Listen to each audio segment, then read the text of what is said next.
आपको ये तो बताने की ज़रूरत नहीं है कि कल शाम यूपीएससी की प्रारंभिक परीक्षा का रिज़ल्ट आता है और जिसमें बहुत सारे अभ्यर्थियों को खुशी भी हुई और बहुत सारे अभ्यर्थियों को दुःख भी हुआ। मैं जानता हूँ। मेरे पास भी 3 रोल नंबर थे और मैंने एक-एक करके सभी को चेक किया। जब मुझे वो नहीं दिखे, क्योंकि देखो मैं भी रिज़ल्ट को लेकर बहुत एक्साइटेड था। मैंने सुबह ही सभी को बता दिया कि आज यूपीएससी की प्रारंभिक परीक्षा का रिज़ल्ट आने वाला है। जितना आप एक्साइटेड थे अपने एग्ज़ाम को लेकर, उतना मैं भी एक्साइटेड था।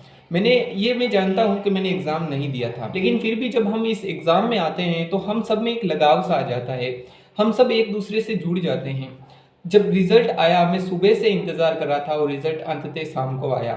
जब रिज़ल्ट मेरे सामने आया, मैं जब उस पीडीएफ को ओपन कर रहा था, तब अगर आप मेरे पास होते तो आप समझ पाते कि मैं भी किन परिस्थितियों में था। सच कहूँ ना तो देखो, यहाँ पर जीतने वाले को तो सब पूछते हैं, उससे सब बात करते हैं, उसे बधाई देते हैं। लेकिन यहाँ पर हारने वाले की कोई सराहना नहीं करते हैं। उससे एक बार जाकर कोई ये नहीं कहता कोई बात नहीं, एक बार और प्रयास करो। मेरे 3 मित्र थे, तीनों ने परीक्षा दी थी, तीनों के प्रथम प्रयास थे। और सच बता रहा हूँ, उनसे मैं अब बस मैंने उनसे काफ़ी बात की, मैंने उनको समझाया। लेकिन फिर भी देखो, ये सिर्फ़ एक एग्ज़ाम है, हमारा जीवन नहीं है। इस एग्ज़ाम के समाप्ति के साथ हमारा जीवन समाप्त नहीं हो जाता। हमारे पास में एक और मौका है। बस ये समझिए कि जीवन ने आपको एक बार फिर मौका दिया है खुद को साबित करने का। देखो, मेरा यही कहना है कि असफलता एक चुनौती है, इसे तुम स्वीकार करो।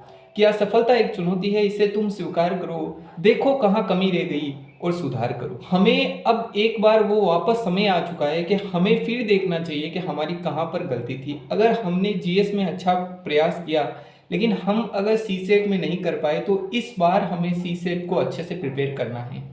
और अगर जीएस में पॉलिटी, इकोनॉमिक्स या फिर इनमें से किसी सब्जेक्ट पर हमारी पकड़ नहीं थी, तो हमें इस बार हमारी पकड़ करनी है। देखो, बस ये समझो ना कि पिछली बार हम किस्मत के भरोसे चले गए थे, लेकिन इस बार हम खुद के भरोसे, खुद की मेहनत के भरोसे एग्जाम देने जाएंगे। आप में से कुछ लोग ये भी कह सकते हैं, भाई तूने तो एग्जाम दिया नहीं है, बैठे बैठे ज्ञान फैलने से क्या जाता है। लेकिन सच बता रहा हूँ, जो आप फील कर रहे हो उससे भी कहीं ज्यादा मैं फील कर रहा हूँ। जब मैंने रिजल्ट आया ना, तब मैंने उन लोगों के बारे में बिल्कुल नहीं सोचा जिनका सिलेक्शन हो गया। मैंने सिर्फ उनके बारे में सोचा जिनका नहीं हुआ, क्योंकि उन पर क्या बीत रही है। लेकिन फिर यही कहूँगा कि ये जो परीक्षा है, इसे इस तरीके से बनाया गया है कि इसमें अंततः जो है सिलेक्शन केवल 0.1 या 0.2% छात्रों का ही होगा। बाकी इसमें आप ये कभी मत सोचिए कि इसमें जिन्होंने एग्ज़ाम दिया है उनसे आधों का भी सिलेक्शन हो जाएगा।